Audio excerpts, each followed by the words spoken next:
समय तो हमको कम मिल पाता है, लेकिन इस बार यहाँ गोष्ठ में गरुड़ पुराण आद्योपांत उसका पारायण परसों रात्रि को लगभग 12 बजे संपन्न हुआ। उसकी परिसमाप्ति में कुछ ऐसा श्लोक आया महाराज जी कि हमको मन में हुआ कि इस पुराण की पूर्ति का प्रसाद सबको मिलना चाहिए। गो विषय कुछ श्लोक उपसंहार में आए तो उन श्लोकों को हम जरूर कहना चाहते हैं। पूरा प्रकरण इस प्रकार का है।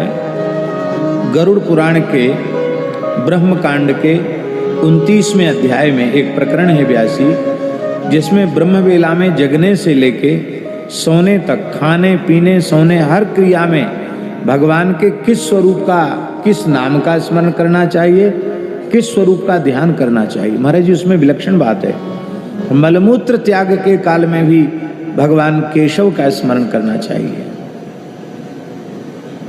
स्नान आदि के समय त्रिविक्रम भगवान का स्मरण करना चाहिए, ध्यान करना चाहिए। तो उसमें एक विशेष बात आई, पूरा है यहां तक की है संतानोत्पत्ति के समय किस स्वरूप का ध्यान करना चाहिए भगवान के। विचित्र बात लिखी है।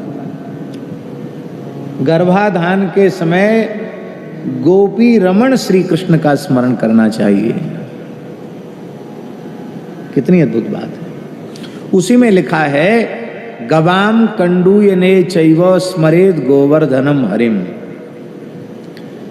प्रत्येक व्यक्ति को नित्य गाय का स्पर्श करना चाहिए, गाय को खुजलाना चाहिए, और गायों को खुजलाते समय श्री गोवर्धनाय नमः, श्री हरये नमः, इन दो नामों का उच्चारण करना चाहिए। गोवर्धन और हरि, इन दो नामों का उच्चारण गायों को खुजलाते समय, खुजोरा करते समय करना चाहिए। और धार कढ़े तब किसका स्मरण करना चाहिए? गोदोहन के समय। तो सदा गोदोहने काले स्मरेत गोपाल वल्लभम। गोपाल वल्लभ का स्मरण और गैया की धार काटते समय, दूध दोहते समय गोपाल वल्लभ का स्मरण करना चाहिए। ये दो बातें माने विशेष रूप में गाय से संबंधित दो बातें। एक गाय को नित्य स्पर्श करना, खुजलाना, और गाय का दोहन करना। इन दोनों में भगवान के स्मरण की बात आई है।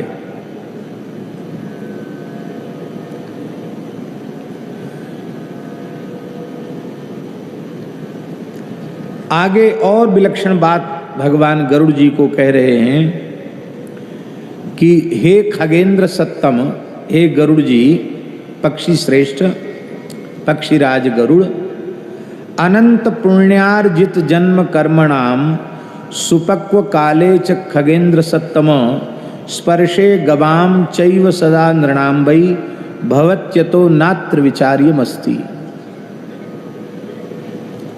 अनंत जन्मों के अर्जित जो पुण्य कर्म हैं, वो जब परिपक्व हो जाते हैं, माने फल देने का अवसर उनका आता है, तब गायों की सेवा और गायों के स्पर्श का सौभाग्य प्राप्त होता है।